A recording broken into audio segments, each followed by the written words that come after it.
Hey, what's up, Knife Tube? Today we're going to talk about something that's going to ruffle some feathers. Possibly make some people mad. We'll see. And that would be magnacut. I'm going to keep this video relatively short. Try to keep it into 7-8 minutes. Knowing me, I'll probably push it a little longer, but I'll try to keep it fairly short. Okay, so what do these four steels on the table have in common? 14C 28N, Nitro V, S35VN, sorry for bumping the camera, and good old CPM magnacut. What do these steels have in common?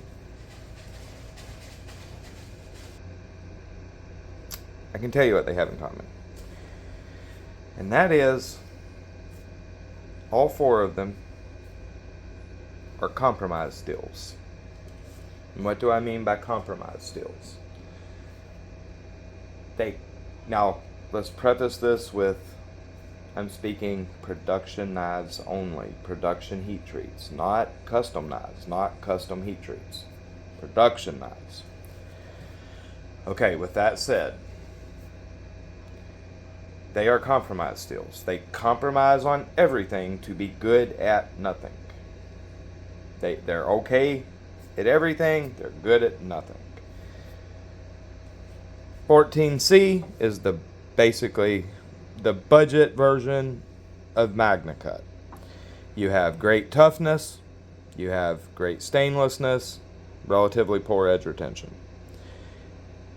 Magnacut, the same thing. You have excellent stainless factor, you have excellent toughness, you have relatively poor edge retention, especially when it's ran soft.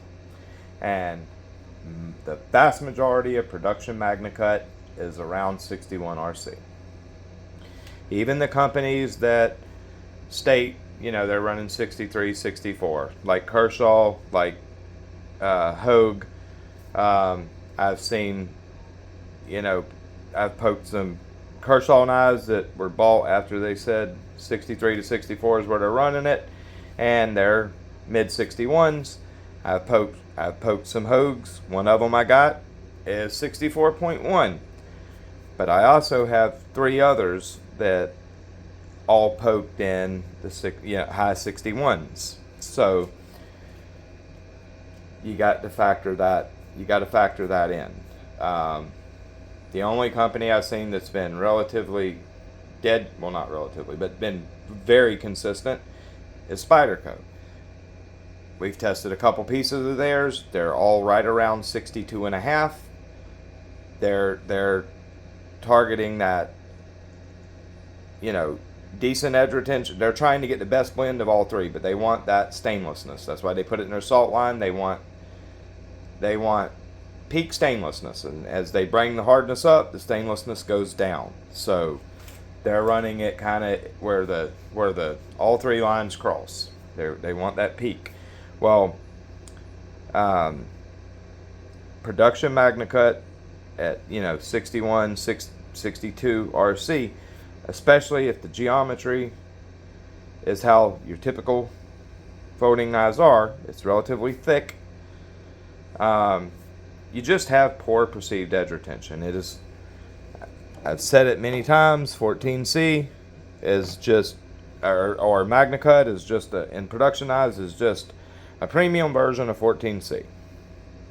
Compositionally, of course, it's not, but in performance attributes, it's almost an analog. So, now, where do these fall in? Nitro V, much like magnacut, these are 2 steels that in the custom world, custom heat treat, then geometry can be ridiculously high performance. Nitro V is an extremely capable steel when it's custom heat treat. Cryo ran 64, 64.5. Thin geometry, it is a damn good steel. Damn high performance steel, I should say. Magnacut, same thing. Custom heat treat, thin geometry, and in folders, it's like a take transparent knives, running at 65, even 66. Super thin geometry, 8 thousandths behind the edge and on his reblades, and that is going to be one damn fine performing reblade. So these two steels very much have in common that in the custom world, they're very high performance steels. However, production world, not so much. Good toughness, good stainlessness, relatively poor edge retention.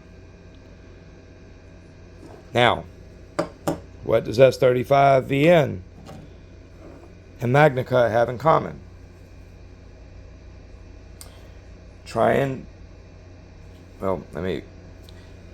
S35VN was the magnacut before magnacut. Increased toughness over S30V. Relatively poor edge retention. Pretty good stainlessness. It was the comprise steel before this comprise steel come into the equation. Not very good toughness, even though you lost edge retention to increase toughness, yet this steel only runs 5 to 7 foot-pounds. That's terrible. That's not a tough steel, and people will claim how tough of a steel it is. S35VN is not a tough steel. The only place, in my opinion, that S35VN is a truly good steel is in custom kitchen knives. Thin geometry, ran 60, 63, 62, 63, even 64. I've actually never handled it over 63, but at 63 with, thin geometry, custom kitchen knives, it is a badass steel. Production knives, it's not very tough. It's pretty stainless, and the edge retention is nothing even remotely impressive. Like I said, so compromise on everything to be good at nothing. Compromise on everything to be good at nothing. Compromise on everything to be good at nothing. And I hate to say it, compromise on everything to be good at nothing. Keep in mind, production heat treats. I'm not hating on magnacut. Magnacut is a phenomenal steel. It is just not a phenomenal steel in production heat treats of your average 3.5 inch folding knife. In folding knives, we want edge retention first and foremost. We're not out there batoning rocks into. We don't need that extreme level of toughness. Your average stainless steel is plenty stainless enough for EDC knives, EDC folders. We want edge retention. Edge retention matters the most in these type of knives. As long as there's enough toughness for that it suits the geometry and use case of the knife.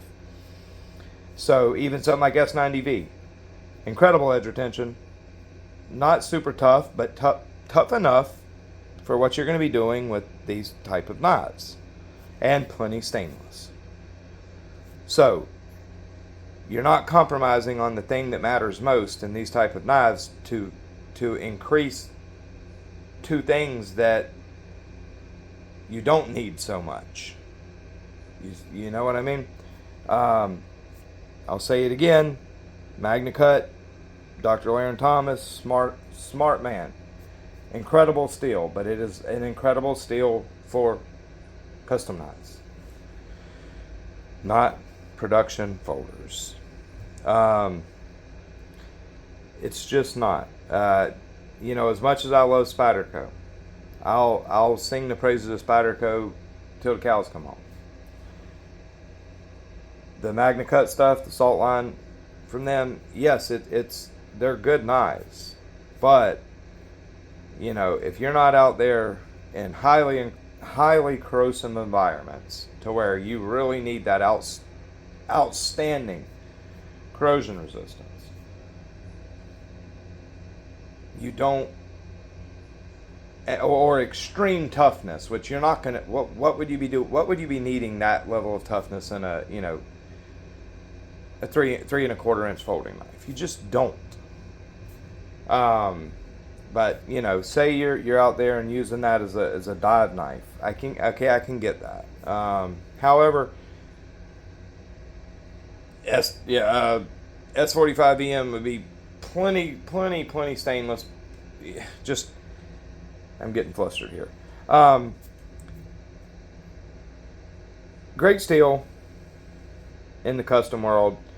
If we was getting, you know, quality factory heat treats on, say, magnacut with nice thin geometry that suited the attributes of the steel, then okay, I could say it would be more fitting to production knives. However, we don't. You know, the vast majority of stuff we're getting is going to be around 20 thousandths behind the edge from the factory, 3mm stock. You know, it just not geometry that suits that steel. It's not suiting the toughness of that steel, the very high edge stability.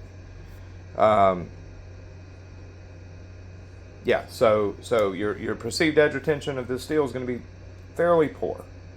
You take this knife right here. The tag, I believe this knife said 61. This knife was poked at 60.7. It's magnacut, of course. You know, it's around what? Yeah, probably right around 17 thousandths behind the edge. So, you know, but it's, you know, a short grind, so it's not going to be the world's greatest slicer, but it's gonna slice pretty decently. But the perceived edge retention of this knife is going to be nothing to write home about. It's going to be, you know, about what I would expect from, I hate to say it, but 14C28N. Like a decently done piece of K110 in a China knife is going to vastly outcut this knife if the geometry is the same. Sure, the magnacut's going to have a toughness advantage over it, and of course it's going to be much more stainless, but I carry, you know, tool steels or you know, non-stainless tool steels all day long in corrosive environments. I take care of my knives. I use the hell out of my knives, and I don't ever have corrosion problems. Corrosion is not really, I don't need extreme corrosion resistance. And if I do, I'm just going to carry LC200 in anyways. Give me a, you know, a Spyderco, one of my Spyderco native lightweights in LC200N. Excuse me. My LC200N native and my LC200N Delica absolutely 100% have longer perceived edge retention than my Mannix, magnacut Mannix, and my magnacut native, without a shadow of a doubt. And LC200N is incredibly tough and basically stain proof. And the perceived edge retention with the same exact geometry is definitely better than the magnacut from Spyderco. So, and I'm not hating on magnacut. Don't take this video as that. I'm not. Magnacut is a good steel. It's just not used in the production world in a way that fits the steel. Geometry that's not fitting to the attributes of the steel. The steel being ran too soft for, you know, folding knives. If this knife here right here was at 64, it would be a substantially better performer for my needs, but still the edge retention would not be that great. It would be better than it is now, but it wouldn't be that great. I would have much rather this been an S90V at 61 RC. Much rather. Because enough toughness for what I need, plenty stainless, and incredible edge retention. Alright guys, I'm getting this video double what I said. Alright, basically, at the end of the day, I like magnacut, but only in custom environments. Not so much in production environments. There's a lot better steels out there that will benefit you in the things you need in EDC folders. there's a lot of steels that will benefit you with what you need. Much more so than magnacut. So, if you stay with me this long, thank you for listening to me ramble. Give me your opinions in the comments. I'd like to hear what you got to say, how you feel about magnacut, how you feel about production magnacut. If you have any custom magnacut knives, what do you think about them? I love my custom magnacut stuff. I don't so much love my production magnacut stuff. So, anyways, thank you for listening to me. I'll talk to you guys later. Y'all have an awesome day.